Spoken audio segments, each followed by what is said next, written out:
Seja bem-vindo ao canal de audiobook KM. Para ter acesso a este e muitos outros audiolivros completos, considere entrar em nosso grupo do Telegram. Basta entrar em contato pelo QR Code na tela, ou pelo link no comentário fixado. O grupo é apenas R$ 12 por mês. E você pode pedir qualquer audiolivro que fazemos. Obrigada! O canal Audiobook KM agradece sua preferência. Esse audiolivro pode conter erros de pronúncia. Livro: O Circo da Noite.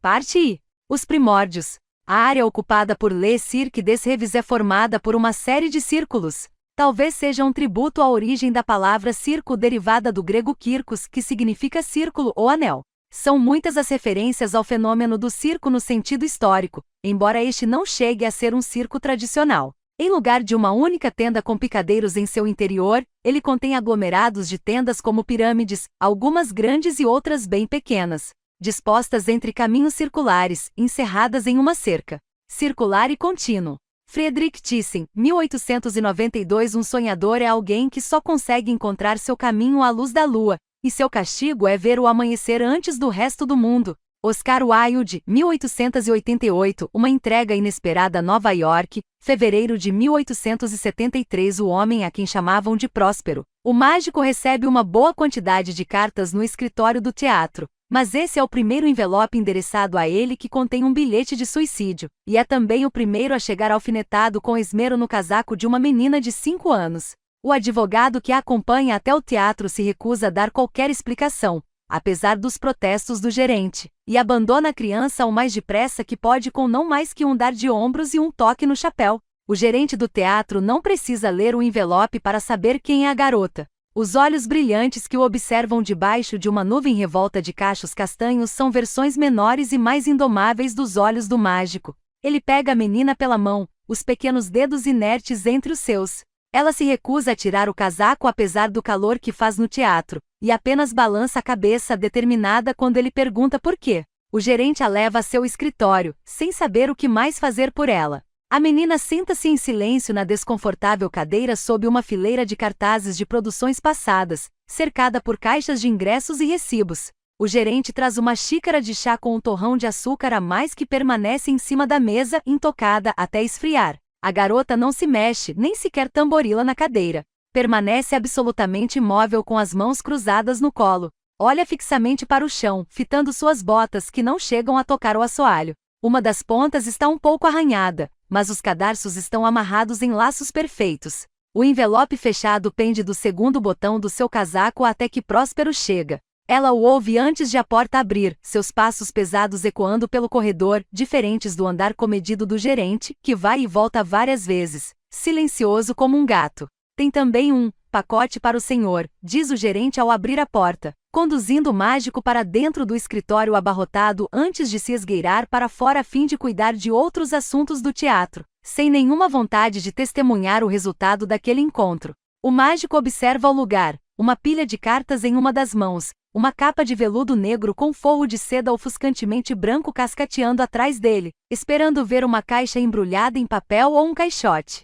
Só quando a garota o encara com os olhos dele mesmo, o mágico percebe ao que se referia o gerente do teatro. A reação imediata de Próspero, o mágico ao encontrar sua filha, é uma simples declaração: "Ah, que merda!" A menina volta a atenção para as próprias botas. O mágico fecha a porta, larga a pilha de cartas na mesa, ao lado da xícara de chá, e olha para a garota. Arranca o envelope do casaco dela, deixando o alfinete pendurado imperturbável em seu botão. Enquanto a inscrição na frente do envelope traz o seu nome artístico e o endereço do teatro, o texto na carta o saúda com seu nome de batismo, Hector Boven.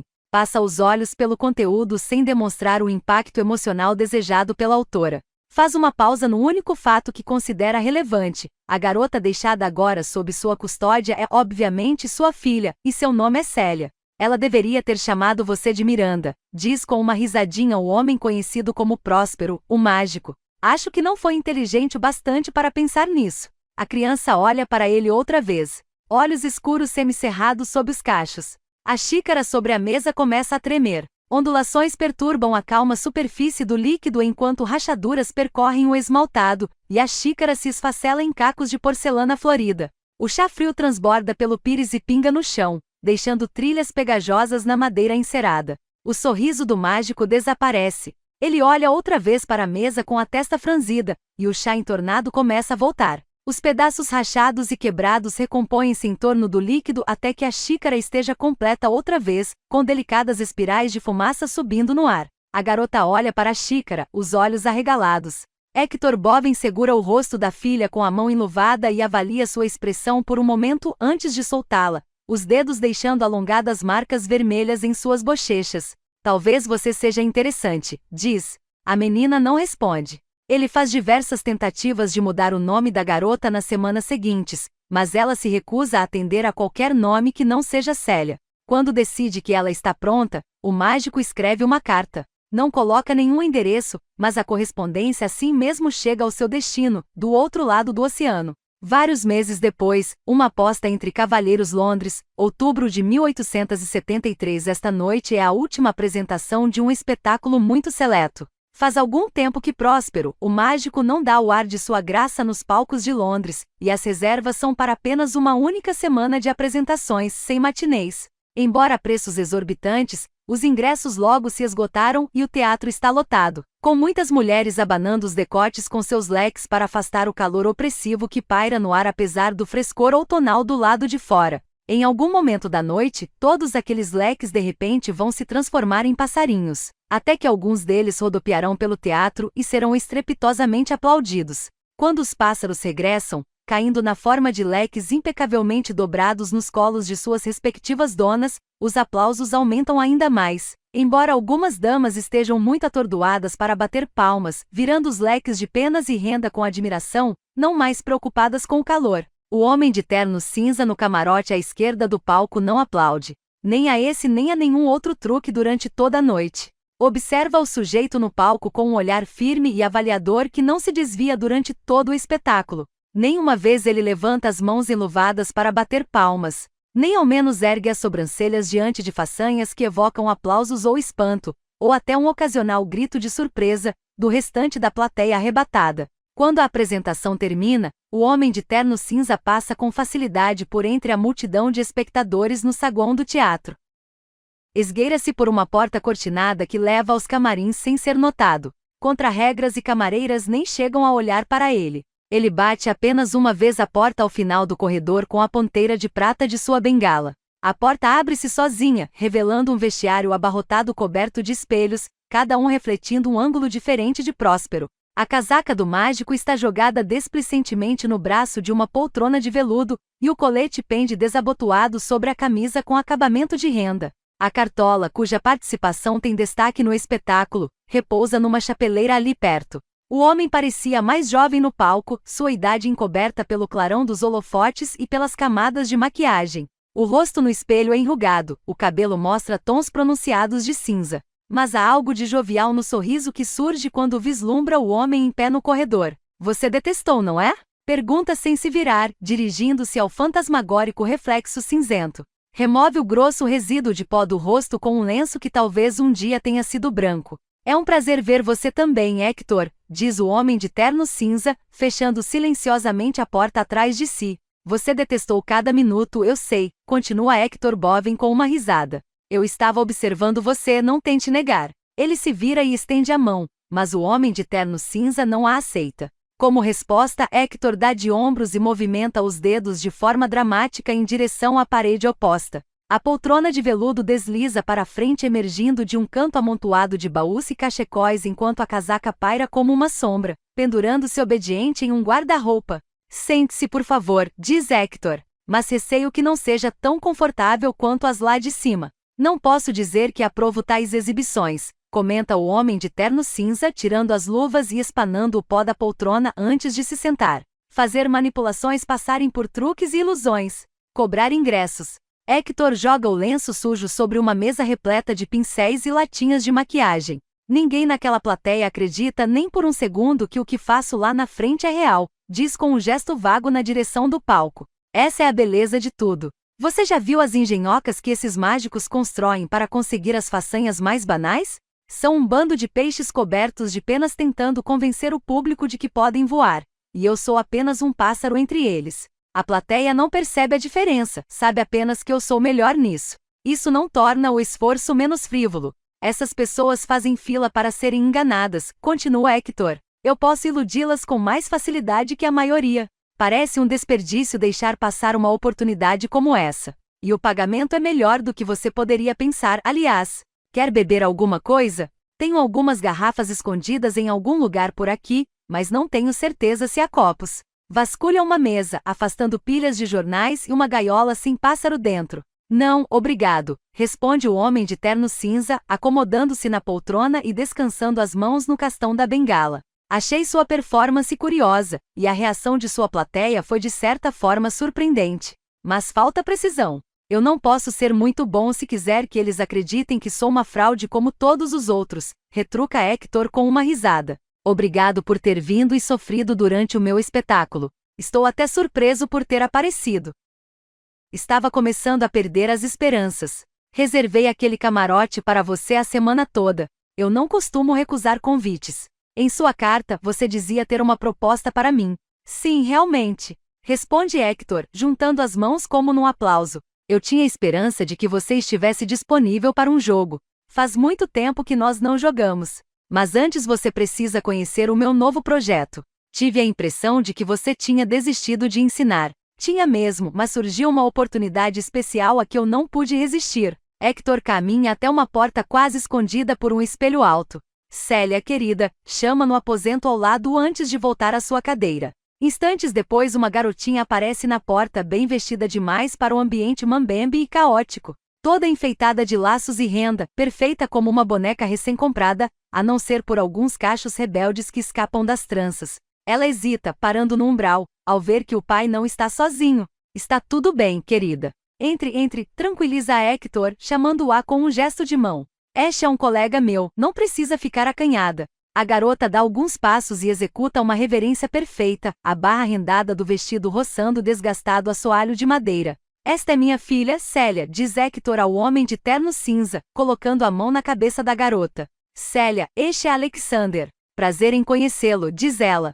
Sua voz é pouco mais audível que um sussurro, e mais grave do que se poderia esperar de uma garota daquele tamanho. O homem de terno cinza faz um aceno educado. Gostaria que mostrasse a este cavalheiro o que você é capaz de fazer, diz Hector. Ele tira do colete um relógio de prata preso a uma longa corrente e o põe sobre a mesa. Vá em frente. Os olhos da garota arregalam-se. Você disse que eu não devia fazer isso na frente de ninguém, responde. Você me fez prometer. Este cavalheiro não é qualquer um, réplica Hector com uma risada. Você disse que não havia exceções, protesta Célia. O sorriso do pai desaparece. Ele pega a filha pelos ombros e a encara com severidade. Este é um caso muito especial, diz. Por favor, mostre a este homem o que você faz, como nas aulas. Empurra a garota em direção à mesa em que está o relógio. A garota assente com gravidade e volta a atenção para o relógio, as mãos cruzadas às costas.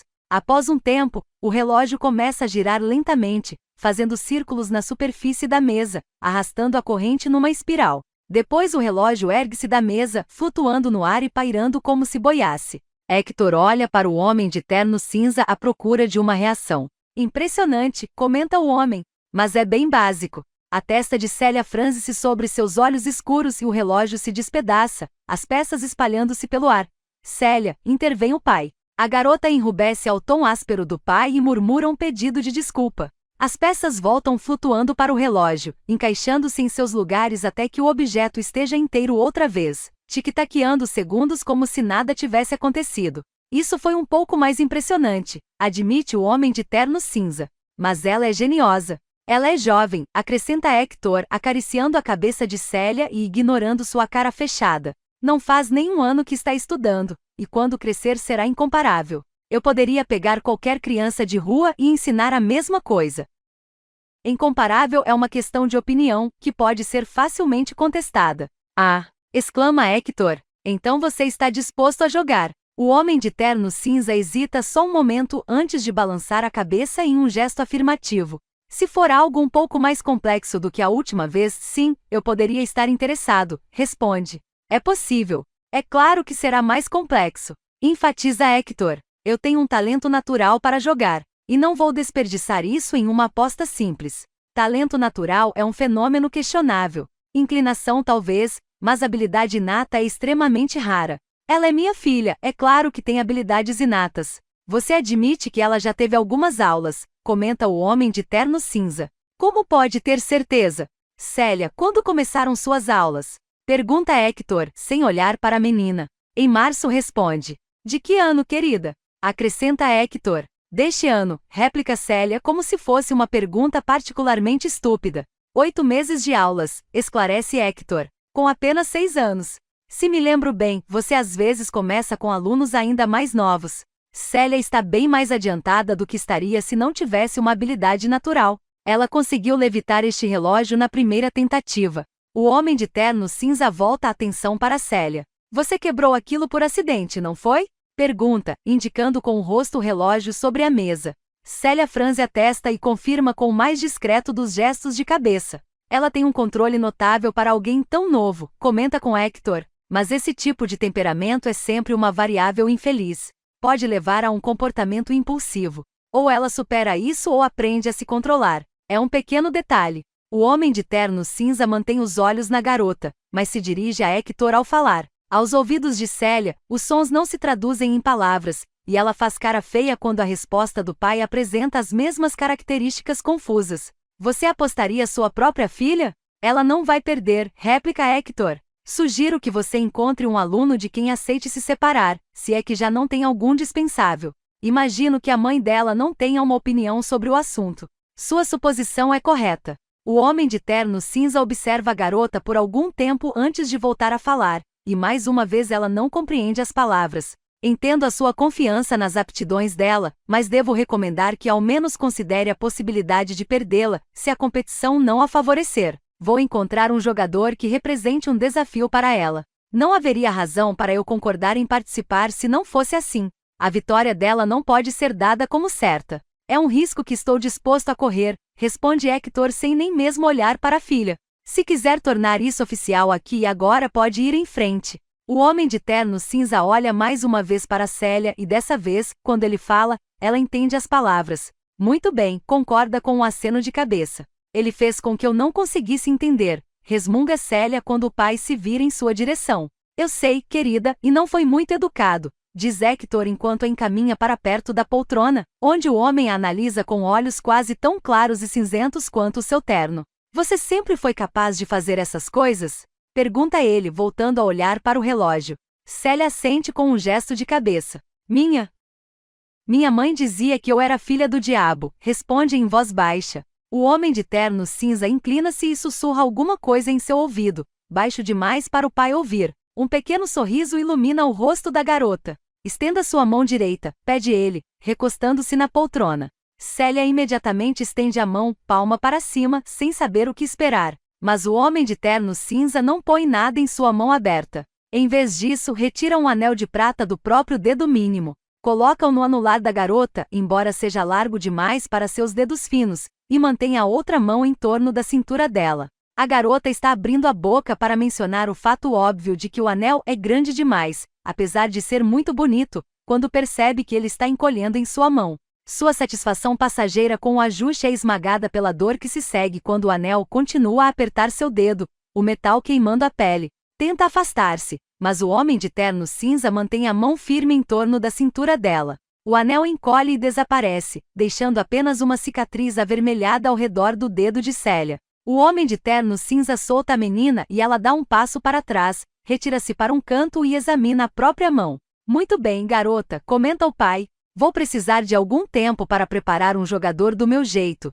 diz o homem de terno cinza. É claro, concorda Hector. Você terá o tempo de que precisar. Tira um anel de ouro da própria mão e o deposita em cima da mesa. Para quando você encontrar o seu. Você não prefere fazer as honras pessoalmente? Eu confio em você. O homem de terno cinza balança a cabeça e tira um lenço do paletó, pegando o anel sem tocá-lo e guardando-o no bolso. Espero que não esteja fazendo isso só porque meu jogador venceu o nosso último desafio. É claro que não, responde Hector. Estou fazendo isso porque tem uma jogadora que pode vencer qualquer um que você puser contra ela, e porque os tempos mudaram bastante para tornar isso interessante. Além disso, acredito que o placar geral tende a meu favor. O homem de terno cinza não contesta aquela afirmação, Apenas observa Célia com o mesmo olhar inquisidor. Ela tenta sair de seu campo de visão, mas a sala é pequena demais. Imagino que você já tenha um local em mente e pergunta. Não exatamente, responde Hector. Achei que seria mais divertido deixar o local em aberto. Um elemento surpresa, se preferir. Conheço um produtor teatral aqui em Londres que poderia organizar as excentricidades. Vou dar algumas indiretas quando chegar a hora, e estou certo de que ele vai pensar em algo apropriado.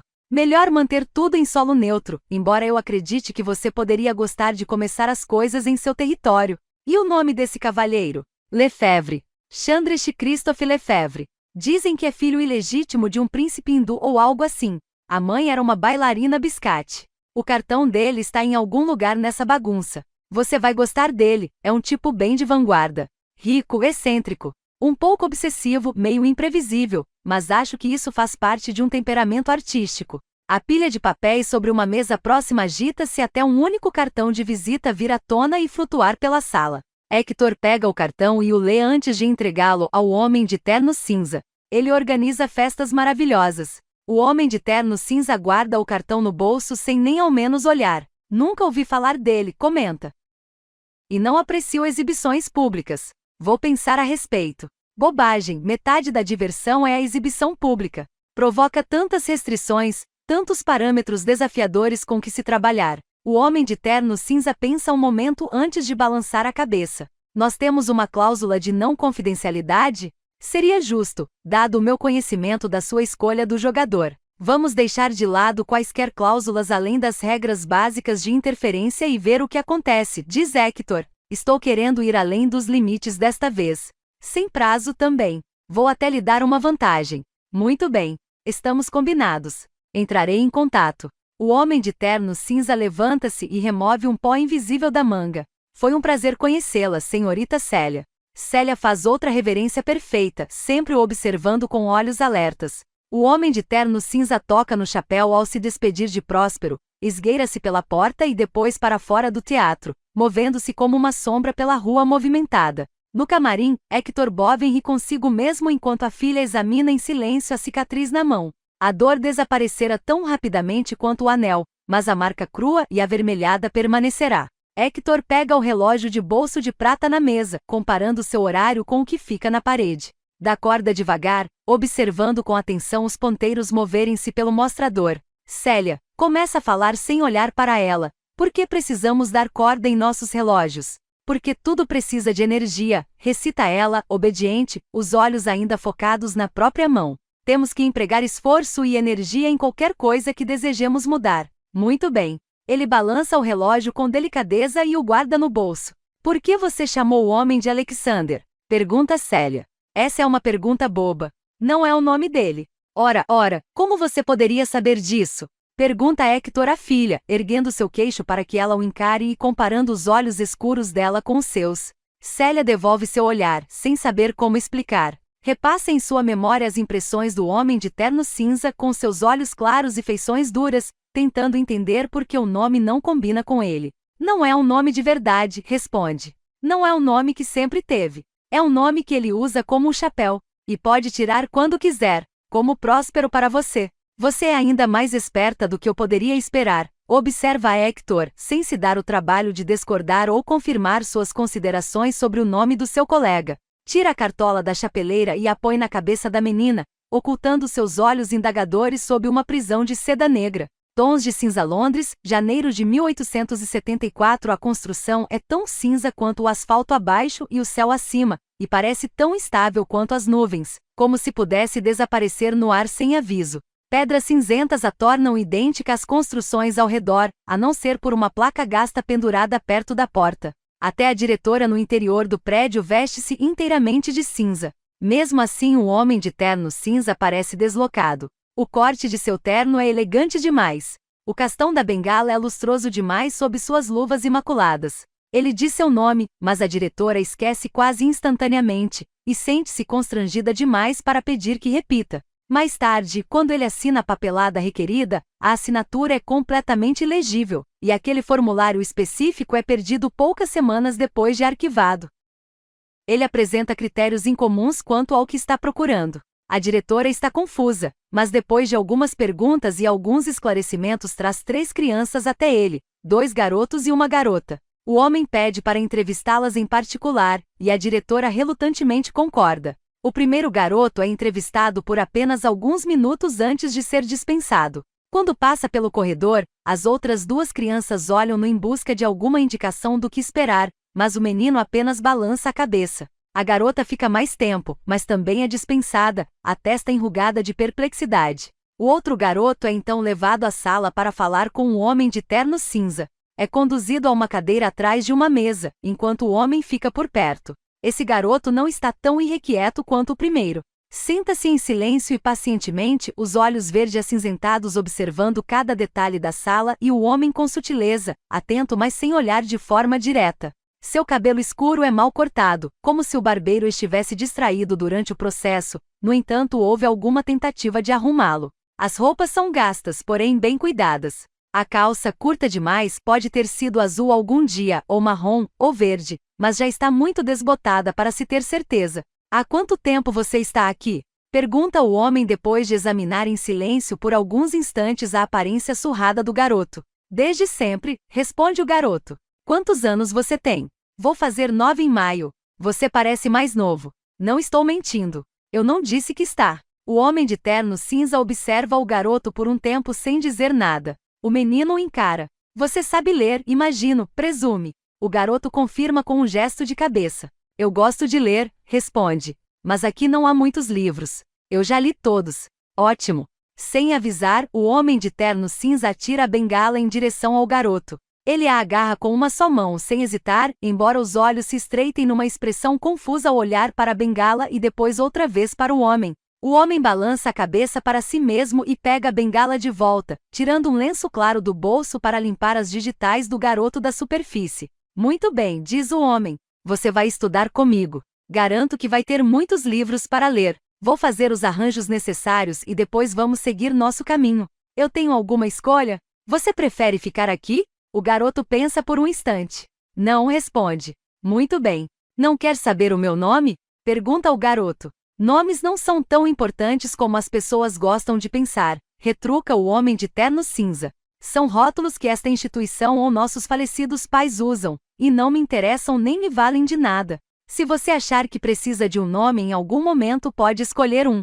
Por enquanto isso não será necessário. O garoto é encaminhado para fazer sua pequena mala com suas insignificantes posses. O homem de terno cinza assina papéis e responde às perguntas da diretora de uma forma que ela não consegue entender bem, mas ela não se opõe à transação. Quando o garoto está pronto, o homem de terno cinza sai com ele da construção de pedras cinzentas para nunca mais retornar. Aulas de Magia 1875, 1880. Célia é criada perambulando por uma série de teatros. A maioria em Nova York, mas há também longas estadias em outras cidades.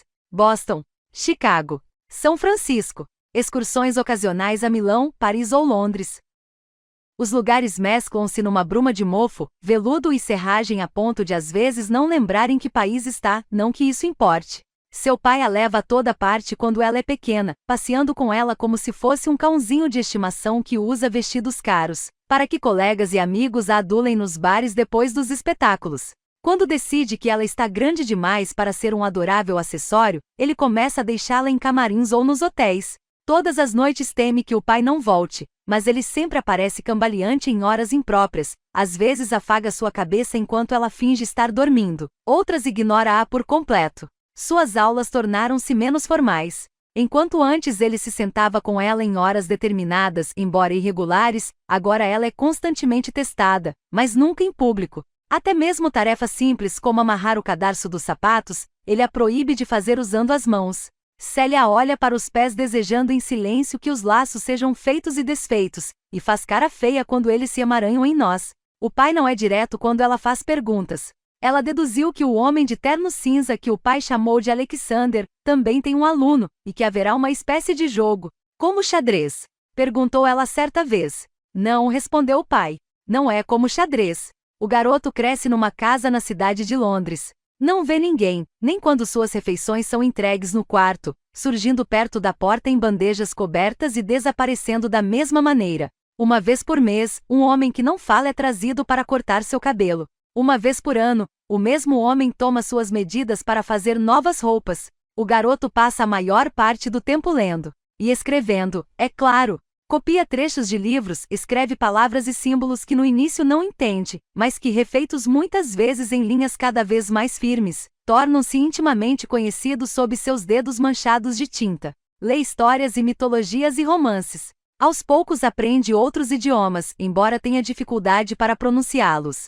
Ocasionalmente vai a museus e bibliotecas fora do horário comercial, quando há poucos outros visitantes, se é que os há. O garoto adora essas saídas, tanto pelo que vê nesses lugares como pela quebra da rotina. Mas tais ocasiões são raras, e ele não tem permissão para deixar a casa desacompanhado. O homem de terno cinza o visita todos os dias, em geral leva uma nova pilha de livros, e passa exatamente 1 hora discorrendo sobre coisas que o garoto não sabe ao certo se algum dia será capaz de entender. Apenas uma vez ele pergunta quando poderá fazer algo de verdade. E esse é o tipo de coisa que o homem de terno cinza demonstra muito raramente durante as aulas programadas de forma estrita. Quando você estiver pronto. É a única resposta que recebe. Passa-se algum tempo antes que ele seja considerado pronto. Os pombos que aparecem no palco e às vezes na plateia durante as apresentações de Próspero são mantidos em gaiolas elaboradas, entregues em cada teatro junto com o restante da bagagem e dos equipamentos.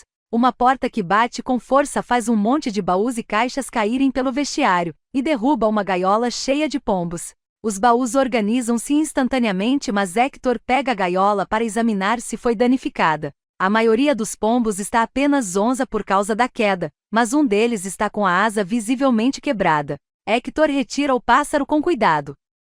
As barras da gaiola ajeitando-se enquanto ele a coloca no lugar. Você pode consertar? Pergunta Célia. O pai olha para o pássaro ferido e depois para a filha, esperando que ela faça outra pergunta. Posso consertar? Pergunta ela depois de um instante. Você pode tentar, diz o pai, depositando o pássaro em suas mãos. Célia acaricia o pombo trêmulo com cuidado, olhando fixamente para a asa quebrada. A ave emite um som dolorido, estrangulado, muito diferente de seus arrulhos normais. Não consigo, diz Célia com lágrimas nos olhos, devolvendo o pássaro ao pai. Hector pega o pombo e torce rapidamente seu pescoço, ignorando o grito de protesto da filha. Coisas vivas obedecem a regras diferentes, explica. Você devia praticar com algo mais básico. Pega a única boneca de Célia numa cadeira próxima e a joga no chão, a cabeça de porcelana se abrindo numa rachadura. Quando Célia volta a falar com o pai no dia seguinte, a boneca perfeitamente consertada, ele apenas balança a cabeça num gesto de aprovação antes de afastá-la, voltando aos preparativos anteriores ao espetáculo. Você podia ter consertado o pássaro, diz Célia. Nesse caso você não teria aprendido nada, réplica Hector. Você precisa entender suas limitações para poder superá-las. Quer vencer, não quer? Célia confirma com a cabeça e olha para a boneca. Não há nenhum sinal de que foi quebrada, nem uma única rachadura no rosto distraído e sorridente. Ela joga a boneca embaixo da cadeira e não a leva junto quando eles deixam o teatro. O homem de terno cinza leva o garoto para passar uma semana na França, mas não exatamente de férias.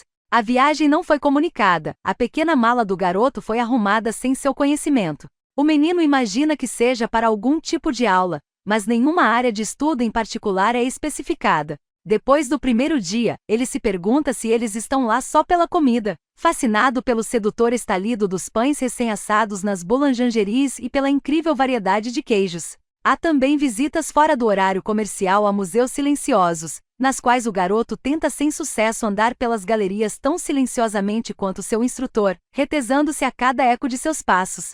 Apesar de ter pedido um caderno de esboços, seu instrutor insiste em que será melhor que ele capture as imagens na memória. Certa noite, o rapaz é mandado ao teatro. Ele imagina que seja uma peça, ou talvez um balé, mas o espetáculo é algo que ele considera incomum. O homem no palco, um tipo barbudo e de cabelos lustrosos, cujas luvas brancas se movem como pássaros contra o fundo preto do terno, realiza truques simples e prestidigitações.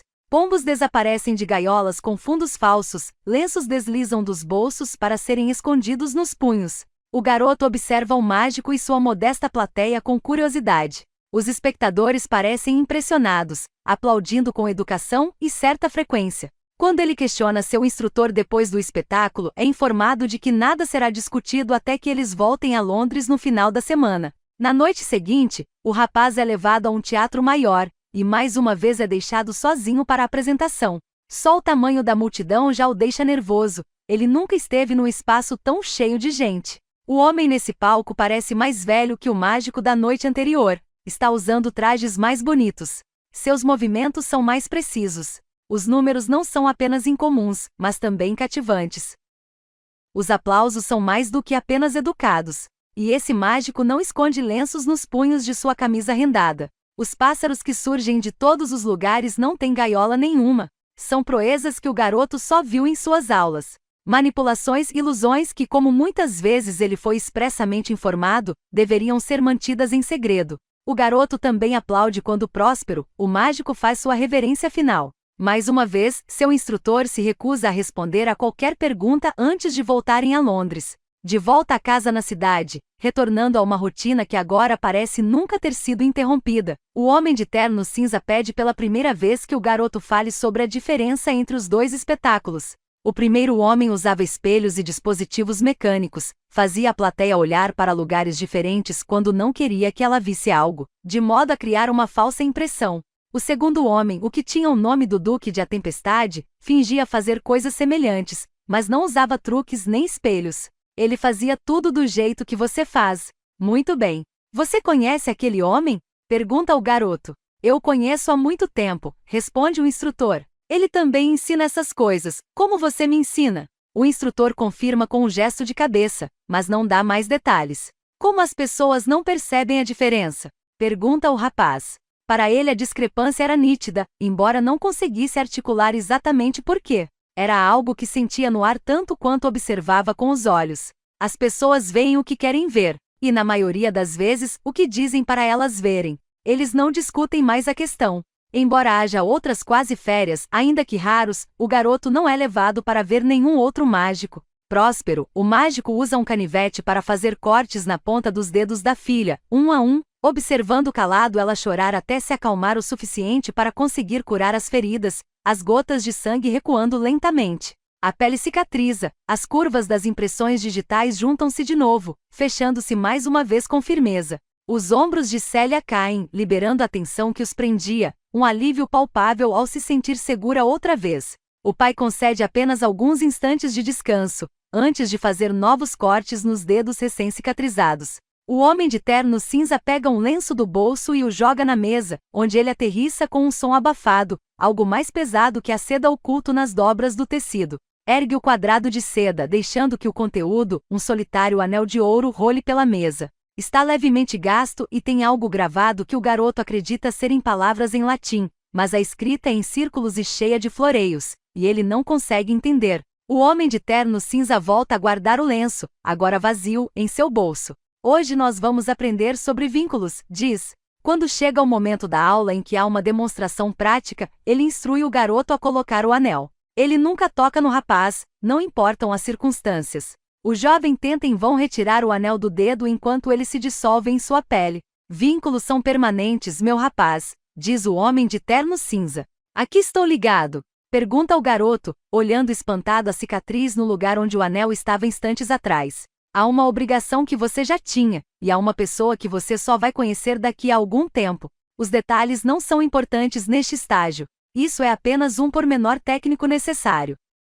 O garoto apenas assente e não faz mais perguntas, mas naquela noite, quando fica sozinho de novo e não consegue dormir, passa horas observando a própria mão à luz da lua, perguntando-se a quem ele poderia estar ligado. A milhares de quilômetros, em um teatro lotado que ribomba devido aos aplausos ao homem no palco, escondida nas sombras projetadas pelo cenário fora de uso nos bastidores, Célia Boven encolhe-se em posição fetal e chora.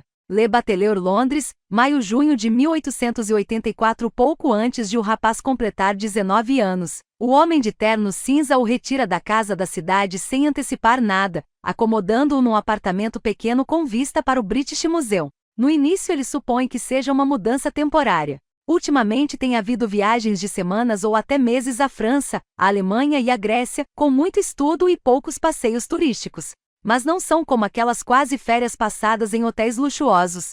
É um apartamento modesto com uma mobília básica, tão parecido com suas antigas acomodações que ele acha difícil sentir algo parecido com saudades, a não ser pela biblioteca, embora continue tendo uma quantidade de livros impressionante. Há um guarda-roupa repleto de paletós pretos bem cortados, porém comuns, camisas brancas novas em folha, um monte de chapéus cocô feitos sob medida. Ele pergunta se tudo aquilo só será usado quando seu desafio começar. O homem de terno cinza não diz nada, embora a mudança nitidamente marque o fim das aulas formais. Ele, porém, continua seus estudos de forma independente. Mantém os cadernos cheios de símbolos e glifos, estudando suas antigas anotações e encontrando novos elementos a serem considerados. Leva volumes menores consigo o tempo todo, e transcreve o conteúdo para os maiores quando acabam. Começa cada caderno da mesma maneira, com o detalhado desenho de uma árvore feita em tinta preta no verso da capa. De lá os galhos negros se espalham pelas páginas seguintes, formando linhas que se transformam em letras e símbolos, as páginas quase todas recobertas de tinta. Todos os sinais, runas, palavras e glifos misturam-se e se originam na árvore inicial. Existe uma floresta dessas árvores meticulosamente arquivada em suas estantes. Ele pratica o que aprendeu, embora seja difícil julgar a eficácia de suas ilusões em si mesmo. Passa boa parte do tempo observando reflexos em espelhos. Sem compromissos agendados e não mais trancafiado num quarto, ele faz longas caminhadas pela cidade. A quantidade de gente é enervante, mas a alegria de poder sair do apartamento sempre que tem vontade compensa seu temor de trombar acidentalmente com passantes ao tentar atravessar uma rua. O rapaz frequenta parques e cafés, observando pessoas que quase não o percebem quando ele se mistura à multidão de jovens em ternos e chapéus cocô. Certa tarde, volta à sua antiga casa, pensando que talvez não fosse uma intromissão convidar seu instrutor para algo tão simples quanto um chá. Mas a residência está abandonada, as janelas cobertas por tábuas. Na volta a seu apartamento, ele põe a mão no bolso e percebe que está sem seu caderno. Pragueja em voz alta, chamando a atenção de uma mulher que abre caminho quando ele para de repente na rua movimentada. Refaz mentalmente seus passos, sentindo-se cada vez mais ansioso. Uma chuva fina começa a cair, não muito mais que um chuvisco, mas vários guarda-chuvas se abrem na multidão. Ele abaixa a aba do chapéu para proteger melhor os olhos enquanto examina o asfalto molhado em busca de algum sinal do caderno. Para em uma esquina sob o toldo de uma cafeteria e observa o cintilar das lâmpadas ao longo da rua, cogitando se deve esperar até a multidão diminuir ou a chuva parar. Depois percebe uma garota parada a alguns passos, também abrigada sob o toldo, e ela está folheando as páginas de um caderno que ele tem quase certeza de que é o seu. Ela deve ter uns 18 anos, talvez um pouco menos. Os olhos são claros e o cabelo é de uma cor indeterminada que parece não se decidir entre o louro e o castanho. Usa um vestido que estaria muito na moda 2 anos antes e está molhada de chuva. O rapaz se aproxima, mas ela não percebe, totalmente absorta diante do caderno. Chegou a tirar uma das luvas para manusear melhor as delicadas páginas. Agora ele percebe que sim, é de fato seu diário, aberto numa página em que há uma carta colada, que mostra criaturas aladas escalando uma roda raiada. Sua caligrafia recobre o cartão e o papel ao redor, incorporando tudo num texto denso. Fica observando a expressão dela ao virar as páginas, uma mistura de confusão e curiosidade. Acho que você está com meu caderno, diz depois de um momento. A garota tem um sobressalto e quase solta o objeto, mas consegue segurá-lo, embora no processo sua luva caia na calçada. Ele abaixa-se para pegá-la, e quando se ergue para devolvê-la, a garota parece surpresa ao ver que ele está sorrindo. Desculpe-me, diz ela pegando a luva e logo devolvendo o caderno. Você o deixou cair no parque e eu estava tentando devolvê-lo, mas perdi você de vista e peço desculpas. E para de falar, aturdida. Está tudo bem, diz ele, aliviado por ter recuperado o caderno. Eu estava com medo de tê-lo perdido para sempre, o que teria sido um azar. Devo-lhe minha mais profunda gratidão, sorta. Martim, completa ela e soa como uma mentira. Isobel Martim. Segue-se um olhar inquisidor, à espera do nome dele. Marco, diz ele, Marco Alisdair. O nome tem um gosto estranho em sua língua, pois as oportunidades de falar aquilo em voz alta eram poucas. Ele já escrevera essa variante de seu nome real combinada com uma forma do pseudônimo de seu instrutor tantas vezes que o nome já parecia seu, mas o acréscimo de um som ao símbolo é um processo inteiramente diferente. A facilidade com que Isobel o aceita faz o nome parecer mais real. Prazer em conhecê-lo, Sr. Alisdair, diz ela.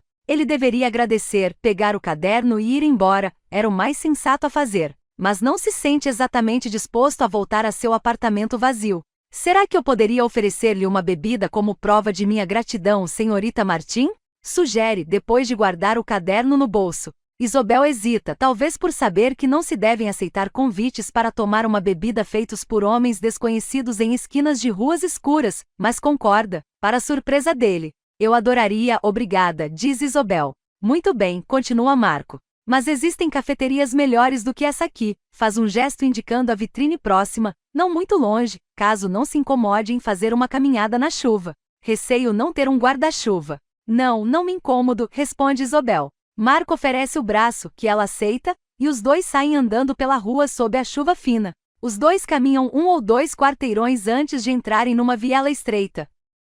E Marco sente a tensão da moça na escuridão, mas ela relaxa quando ele para em frente a uma porta bem iluminada ao lado de um vitral. Abre a porta para ela e os dois entram numa pequena cafeteria, um lugar que se tornou logo um dos seus favoritos nos últimos meses, um dos poucos em Londres em que ele se sente realmente à vontade. Velas tremulam em recipientes de vidro em todas as superfícies disponíveis, e as paredes são pintadas de um vermelho vivo. Apenas uns poucos frequentadores distribuem-se pelo espaço íntimo e há vários lugares vazios. Eles sentam-se a uma pequena mesa perto da janela. Marco acena para a mulher atrás do balcão, que traz 2 cálices de Bordeaux e deixa a garrafa na mesa, ao lado de um pequeno vaso com uma rosa amarela. Enquanto a chuva bate com delicadeza nas janelas, os dois conversam educadamente sobre coisas sem importância. Marco dá poucas informações sobre si mesmo, e Isobel age da mesma maneira. Quando ele pergunta se está com fome, ela dá uma resposta vaga porém educada que revela que está faminta. Ele chama outra vez a atenção da mulher atrás do balcão, que volta alguns minutos depois com um prato de queijo e frutas e uma baguete fatiada. Como descobriu este lugar? Pergunta Isobel. Tentativa e erro, responde Marco. E muitos cálices de vinhos horríveis. Ela ri. Sinto muito, comenta. Mas ao menos acabou dando certo. É adorável. Parece um oásis. Um oásis com um vinho muito bom, concorda Marco, inclinando a taça na direção dela. Este lugar me lembra a França, comenta Isobel. Você é francesa? Não, responde ela. Mas morei lá por um tempo. Eu também, intervém Marco. Mas já faz algum tempo. E você está certa, este lugar é muito francês, acho que faz parte do encanto. Existem muitos lugares aqui que não se esmeram em ter esse encanto. Você é encantador, observa Isobel, e logo fica corada, como se preferisse que as palavras voltassem à sua boca se fosse possível. Obrigado, réplica Marco sem saber o que mais poderia dizer. Desculpe, diz ela nitidamente incomodada. Eu não me referia. Sua voz começa a falhar, mas, talvez encorajada por uma taça e meia de vinho, a garota vai em frente. Há encantamentos em seu caderno. Olha para ele esperando uma reação, mas Marco não diz nada e ela olha para outro lado. Encantamentos continua para preencher o silêncio. Talismãs, símbolos. Não sei o que significam, mas são encantamentos, não são? Nervosa, ela toma um gole de vinho antes de se atrever a olhar para ele de novo. Marco escolhe as palavras com todo cuidado, atento ao rumo que a conversa está tomando. E o que uma jovem dama que já morou na França sabe sobre encantamentos e talismãs? Pergunta. Só algumas coisas que li em livros, responde Isobel. Mas não lembro o que significam. Conheço apenas os símbolos astrológicos e alguns alquímicos, e nem os conheço muito bem, aliás. Faz uma pausa, como se não conseguisse decidir se gostaria ou não de entrar em detalhes, mas depois acrescenta, La Roue de Fortune, a roda da fortuna. A carta em seu caderno. Conheço essa carta. Também tem um baralho. Se há algum tempo Marco havia decidido que a jovem era mais do que um pouco intrigante e razoavelmente bonita, essa revelação significava algo mais. Ele se inclina sobre a mesa, olhando-a com um interesse maior do que instantes atrás. Está dizendo que leu tarô, senhorita Martin? Pergunta. Isobel assente com um aceno de cabeça. Leio, ou ao menos tento, responde ela. Mas só para mim mesma, o que suponho que não seja ler de verdade. É apenas um hábito que adquiri há alguns anos. E você está com o seu baralho aí? Pergunta Marco. Isobel assente mais uma vez. Eu gostaria muito de ver, se não se incomodar, acrescenta quando ela não faz menção de pegar as cartas. Isobel olha ao redor da cafeteria para os outros frequentadores.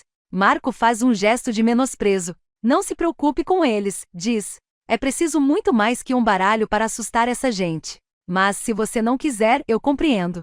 Não, não, eu não me incomodo, diz Isobel, pegando a bolsa e tirando com todo cuidado as cartas embrulhadas em um pedaço de seda negra. Desenrola as cartas do tecido e as deposita em cima da mesa. Posso? Pergunta Marco ao estender o braço para pegá-las. Fique à vontade, responde Isobel, surpresa. Algumas pessoas não gostam que outros toquem em suas cartas, explica Marco, lembrando-se de detalhes de suas aulas de adivinhação ao erguer as cartas com delicadeza. Eu não quero parecer insolente. Ele vira a carta de cima, Le Bateleur, o mago. Marco não evita um sorriso antes de repor a carta na pilha. Você lê? Pergunta Isobel. Ah, não, responde ele. Eu conheço as cartas, mas elas não falam comigo, ao menos não o suficiente para que sejam lidas adequadamente. Ergue o olhar das cartas para Isobel, ainda sem saber o que fazer a respeito dela. Mas elas falam com você, não falam? Nunca pensei nisso dessa forma, mas suponho que sim, responde ela. Depois fica em silêncio, observando examinar o baralho. Marco manuseia as cartas com o mesmo cuidado que ela teve com o seu diário, segurando-as pelas bordas com delicadeza. Depois de olhar todas elas, ele as põe de novo na mesa. É um baralho muito antigo, comenta. Mais velho que você, eu arriscaria dizer. Posso perguntar como conseguiu? Eu o encontrei dentro de uma caixa de joias numa loja de antiguidades em Paris, anos atrás, responde Isobel. A mulher nem quis me vender, falou para eu simplesmente levar o baralho, tirá-lo da loja. Cartas do diabo, como ela disse. Cartes do diable. As pessoas são ingênuas com relação a essas coisas, reconhece Marco, uma frase repetida com frequência pelo seu instrutor, tanto como advertência quanto como alerta, e preferem defini-las como malignas a tentar compreendê-las. Uma verdade lamentável, mas mesmo assim é a verdade. Para que serve seu caderno? Pergunta Isobel. Não quero me intrometer, mas achei interessante. Espero que me perdoe por ter dado uma olhada. Bem, agora estamos quites, já que você me deixou olhar as suas cartas, diz ele. Mas receio que seja uma questão complexa, não é das coisas mais fáceis de explicar, ou de acreditar. Eu consigo acreditar em um monte de coisas, afirma Isobel. Marco não diz nada, mas a observa com a mesma intensidade com que examinou as cartas.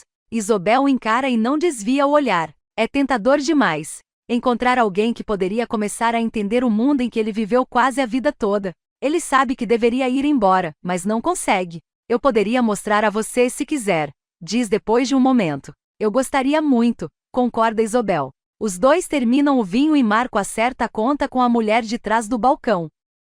Ajeita o chapéu coco na cabeça e toma o braço de Isobel ao deixar o ambiente cálido da cafeteria para sair outra vez na chuva. Marco para de repente no meio do quarteirão seguinte, em frente ao portão de uma grande área gradeada.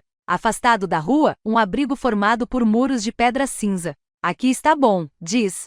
Conduz Isobel da calçada até o espaço entre o muro e o portão, posiciona-a de forma que ela apoie as costas na pedra úmida e fria e fica bem à sua frente, tão perto que é possível ver as gotas de chuva na aba do chapéu coco. Está bom para quê? Pergunta ela com certa apreensão na voz. A chuva continua caindo ao redor e não há lugar para onde ir. Marco ergue uma das mãos enluvadas para acalmá-la, concentrando-se na chuva e na parede atrás da cabeça dela. Ele nunca tentou essa façanha específica com ninguém, e não tem certeza de que vai conseguir. Confia em mim, senhorita Martin? Pergunta, observando-a com o mesmo olhar intenso da cafeteria, só que agora com os olhos a centímetros dos dela. Confio, responde ela sem hesitar. Ótimo, diz Marco, e com um movimento rápido ergue a mão e a posiciona sobre os olhos de Isobel. Assustada, Isobel fica imóvel. Sua visão é completamente obscurecida, ela não consegue ver nada, sente apenas o couro úmido da luva de Marco na própria pele. Estremece, e não sabe ao certo se é por causa do frio ou da chuva. Uma voz perto de sua orelha sussurra palavras que ela se esforça para entender, mas não é capaz. Depois não consegue mais ouvir nem a chuva, e a parede de pedra torna-se áspera, quando instantes atrás era lisa. De alguma forma a escuridão ganha certo brilho, e Marco tira a mão dos seus olhos. Pescando para se adaptar à claridade, logo Isobel vê Marco à sua frente, mas algo está diferente. Não há gotas de chuva na aba do seu chapéu. Não há gotas de chuva em parte alguma, raios de sol lançam um brilho suave ao redor dele. Mas não é isso que faz Isobel perder o fôlego. O que a faz ofegar é o fato de estarem numa floresta, suas costas apoiadas no tronco de uma árvore enorme e antiga. As árvores são negras e sem folhas, os galhos avançam pelo céu azul acima deles. O chão está coberto por uma neve fina que cintila e brilha sob a luz do sol. É um perfeito dia de inverno e não há uma construção à vista em quilômetros, só uma extensão de neve e madeira. Um pássaro canta numa árvore próxima, outro responde à distância. Isobel está perplexa. Tudo é real. Ela sente o sol na pele e a casca da árvore sob os dedos. O frio da neve é palpável, embora ela perceba que seu vestido não está mais molhado. Até o ar que chega aos seus pulmões é um inconfundível ar fresco do campo, sem nada do fog londrino. Não pode ser, mas é real. Isso é impossível, diz, voltando a olhar para Marco. Ele sorri, o brilho de seus olhos verdes e deslumbrantes sob o sol invernal. Nada é impossível, observa ele. Isobel ri a risada aguda e deliciosa de uma criança. Milhões de perguntas zumbem em sua cabeça e ela não consegue formular nenhuma de forma adequada. Então a nítida imagem de uma carta surge em sua mente. Le Bateleur. Você é um mago, diz. Acho que ninguém nunca me chamou disso antes, reflete Marco. Isobel ri mais uma vez e continua rindo quando ele chega mais perto e a beija. O casal de pássaros esvoaça acima dos dois quando uma brisa passa pelos galhos das árvores ao redor. Para os transeuntes na rua escura de Londres, eles não parecem nada fora do comum. Apenas dois jovens namorados se beijando na chuva. Falsos pretextos. Junho, novembro de 1884. Próspero, o mágico não apresenta nenhuma razão formal para seu afastamento dos palcos.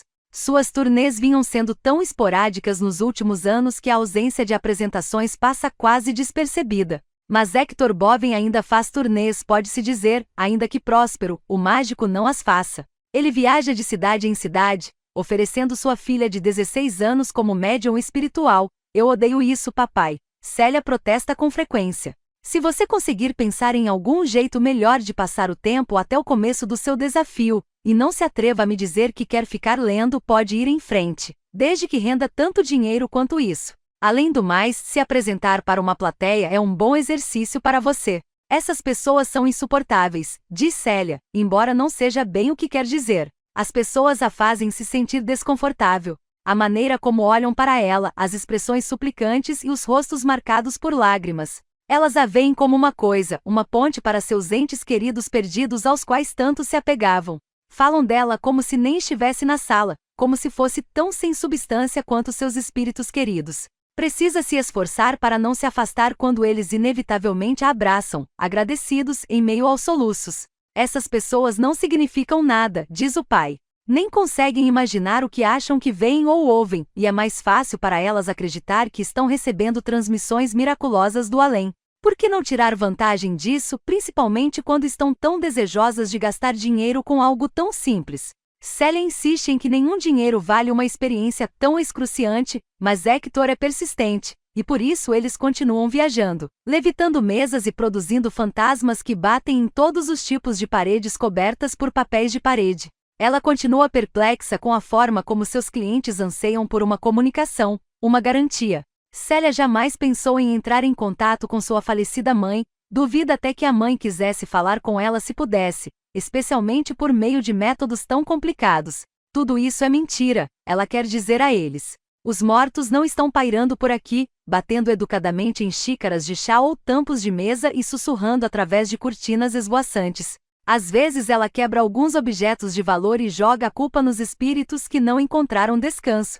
O pai escolhe diferentes nomes para ela à medida que mudam de lugar, mas costuma usar Miranda, talvez por saber quanto isso a irrita. Após meses nessa rotina, ela está cansada das viagens e da tensão e do fato de seu pai mal permitir que ela coma, alegando que parecer uma criança abandonada a torna mais convincente, mais próxima do outro lado. Só depois de ela desmaiar de verdade durante uma sessão em vez de executar o perfeitamente coreografado êxtase dramático, ele concede um breve descanso na casa em Nova York. Durante um chá da tarde, entre olhares para a quantidade de geleia e creme de leite que ela espalhava sobre os bolinhos, ele menciona que acertou um trabalho para ela no fim de semana, atendendo a uma chorosa viúva do outro lado da cidade, que concordou em pagar o dobro do preço normal. Eu disse que você poderia descansar, diz o pai quando Célia se recusa, sem sequer olhar para a pilha de papéis que ele espalhou na mesa de jantar. Você teve 3 dias, isso deveria ser suficiente. Você está ótima. Um dia vai ser ainda mais bonita que sua mãe. Fico surpresa por se lembrar como era minha mãe, comenta Célia. Você o quê? Pergunta Hector, encarando-a e sustentando o olhar quando ela apenas franze a testa em resposta. Posso ter passado só algumas semanas na companhia dela, mas me lembro de sua mãe com mais clareza do que você, que esteve com ela durante 5 anos. Tempo é algo peculiar. Você vai acabar aprendendo isso. Volta a atenção para os papéis. E esse desafio para o qual você está supostamente me treinando? Pergunta Célia. Ou isso é só outra maneira de ganhar dinheiro? Célia querida, diz Hector, você tem grandes realizações à sua frente, mas não temos controle sobre quando elas vão começar. Não cabe a nós o primeiro movimento. Simplesmente seremos avisados quando chegar a hora de colocar você no tabuleiro, por assim dizer. Então por que importa o que eu vou fazer enquanto isso? Você precisa praticar. Célia inclina a cabeça, olhando para ele enquanto descansa as mãos sobre a mesa. Todos os papéis se dobram em formas elaboradas, pirâmides e hélices, pássaros de papel. Fim da amostra do audiolivro. Caso queira ouvir inteiro, entre em contato pelo QR Code na tela para ter acesso exclusivo ao nosso canal no Telegram. Obrigada por ouvir.